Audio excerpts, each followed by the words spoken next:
It's been a crazy year for Nebraska basketball. A lot of highs and a lot of lows, but there is a glaring problem with this team going into the later half of the year. So in this video, I'm going to break down what that is and what Fred Hoiberg needs to fix in order to make a run for the NCAA tournament for the first time in over a decade. So real quick, if you like the content, please hit the like button on this video. It really helps me out, along with subscribing to the channel if you don't want to miss out any more Nebraska football and Nebraska basketball content all offseason long.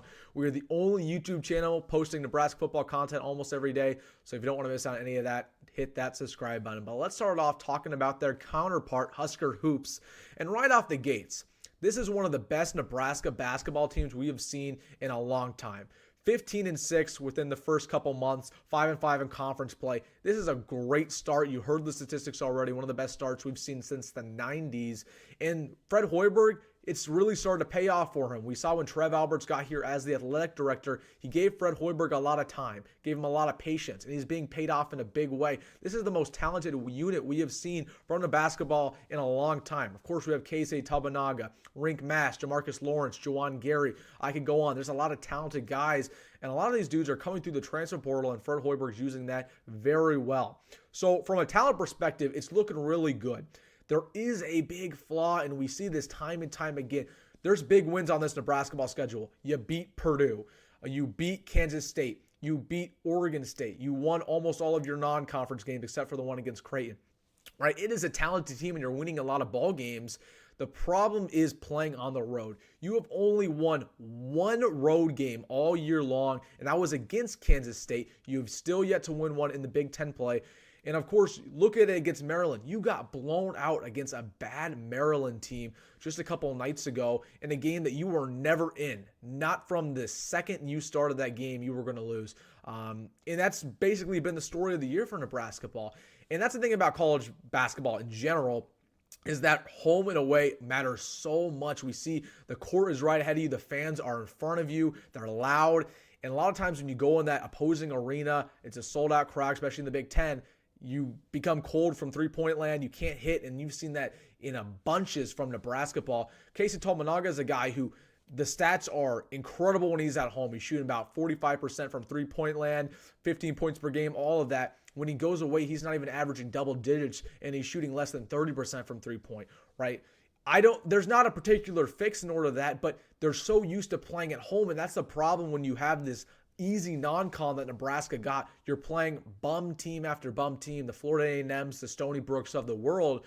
You don't have much experience going on the road. So when you end up playing these hard Big Ten teams, these Wisconsins, these Illinois, you're going to play Northwestern a little bit on the road, right? You're not used to playing that environment, and this is what happens. So what does Nebraska ball need to do in order to fix that? Because I'm going to tell you this.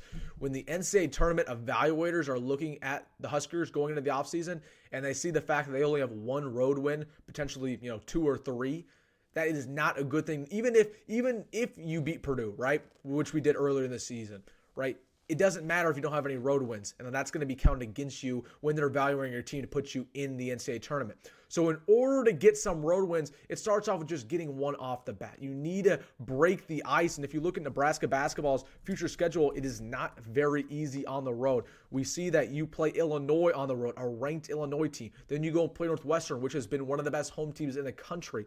It doesn't get much easier from there. Indiana, of course, we know that's one of the hardest home courts to go and play. And then you have Ohio State and Michigan to end things off, two not very good teams, but those are the last 2 games of the year. You were planning on winning those anyways, so you got to get an upset somewhere along the way. And really all eyes point to that Illinois game. You're playing the number 14 team in the country at Illinois. Man, you just got to go and take one. We know that Nebraska is talented enough to beat anybody in the country. We've seen it throughout this year. Again, getting a big win against Purdue. You play Wisconsin at home, the number 6 ranked team. A lot of people expect Nebraska to actually upset Wisconsin. I don't know if I'd go that far. But you need to get one of these road wins to break the ice. And that brings me to my second point. The reason why they're losing a lot of these road games or games in general is because of their inefficiency getting rebounds. This is my big problem with Nebraska ball going into this season, is that they just didn't have a true big man. Again, you have Rink Mass, who's a stud. Do not get me wrong. But he's more of an offensive center than he is a defensive guy. He's not a dude who will absolutely crash the glass and beat your opposing big man. And then as for other big men, you have Alec. And that's about it. And I'm not a big Alec fan. A guy that I don't really think should be a starter in Big Ten basketball. The only reason why he's on this team is because he grew up in Nebraska and he's back at Alec's brother, who plays volleyball for the Huskers. So I'm not a big fan of Alec, and besides those two, there's not another big man on this roster who's giving you good minutes and actually a solid player. So that's the biggest problem with Nebraska basketball, and something that they still haven't figured out through the Hoiberg era. They've never had a great big man. They've been trying to get one, but Rink Mass is about the best they have. He's just not a typical center. He's more of a power forward, offensive attack guy who can hit it from anywhere on the court. He's not a dude who's going to box you out and get 15 boards a game. I mean, look at this stat when they played Maryland. They got out-rebounded by a Maryland team that's not very good by 18 throughout the game. It can't happen. And then when you look at the other problem with Nebraska ball, it's their turnovers. They cannot beat the press. Maryland forced 18 turnovers on Saturday against them. And that's the problem with this guard play is that Casey Tominaga, CJ Wilcher, Sam Hoiberg, they're really good guards and they can hit it from anywhere on the floor. And they're physical and they show a lot of hustle, but they give up a lot of turnovers throughout the game. And that's something Nebraska ball's also struggled with that ball movement. When they're giving up a lot of turnovers, they don't get any better throughout the game and they just start to compile. And then one thing turns to another. It's a 5-point lead by the opposing team. You give up a lot of turnovers, boom, it's 15. And just like that, Nebraska ball's out of the game and their heads are hanging low. Which brings me to my third point on why Nebraska ball is struggling is that it feels like when Nebraska ball is out of a game, they're out of it. They can't come back. Again, you saw against Maryland. There was no point in that Maryland game where I felt like the Huskers were going to go back and win that game. They were out of it. And you could tell by the body language. You could tell by the way they just showed up. They looked like they didn't want to be there. And this is a problem with them always on the road, right? When they're at home and the crowd's there and the student section's pumped up, they look like a different team. They look like they want to play, and they can beat anybody in the country. We know that. They beat Purdue. But it's just a thing about playing on the road that they just can't beat, and that brings me back to my original point of the fact that that's one of the cons of playing such an easy non-con. You don't have a lot of experience going on the road and playing in hostile environments. You know, your only road win was against Kansas State, a Kansas State team that did not have their student section there when you played them, right? That was during Christmas break. They didn't have their student section there. So that's my big thing. You have 5 road games left. Again, they're hard road games. Looking at them, you play a ranked Illinois, you play a ranked Northwestern, you play Indiana. That's 3 losses right there. Ohio State, Michigan. Those are tough games. Those are tough environments. They're not great teams this year, but those are tough games. You're right now sitting at 15-6. I believe you have to win about 22 games in order to make the tournament this year, given the lack of non-conference opponents that we played. Let's start to just rattle off the schedule. Wisconsin at home, probably a loss. Illinois, loss. Northwestern, loss. You play Michigan at home, let's count that a dub. You play Penn State at home, let's count that a dub. Indiana on the road, we beat them at home. I don't think we beat them on the road. That's a loss. Minnesota at home, win. Ohio State, there you go. You need to win that on the road.